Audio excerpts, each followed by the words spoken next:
শুভ সকাল বন্ধুরা, দেখতেই পাচ্ছ সকাল সকাল সর্ষে বেটে নিচ্ছি, সঙ্গে অল্প পেঁয়াজ আর 2 কোয়া রসুন আর 4-5টা লঙ্কা, কাঁচা লঙ্কা পাকা লঙ্কা মিশিয়ে মাছটা আমি লবণ দিয়ে ভালো করে মেখে নিচ্ছি।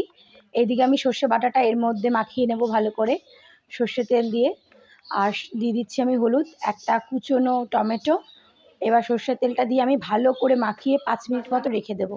সঙ্গে অল্প কালো জিরে দিয়ে দিলাম। মা এসছেন দেখতে মাছটা কী করছি। অ্যাকচুয়ালি এই মাছটা রাখা 15 দিন আগে আমাদের এক আত্মীয়া মারা গেছিলেন, তাই আর রান্না হয়নি। আজ 15 দিন হয়ে গেল, এখন রান্না হচ্ছে ফ্রিজ থেকে বের করে।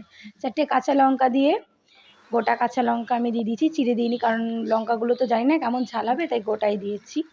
এবার আমি বসিয়ে দিলাম, টকবক করে ফুটছে। আমি এতে আজকে অল্প জল অ্যাড করিনি, একটুকু জল অ্যাড করিনি, শুকনো শুকনোই রান্না করব তেলের মাধ্যমে। তো দেখো আমার রান্না হয়ে গেছে। তো কেমন হয়েছে রান্নাটা তোমাদের ভালো লাগলে অবশ্যই বলো। আর গরম গরম ভাতের সাথে আজকে পরিবেশন করছি সর্ষে ইলিশ। তো তোমরা সবাই ভালো থেকো, সুস্থ থেকো, আর আমার ভিডিওগুলো কেমন লাগে অবশ্যই বলো। টাটা।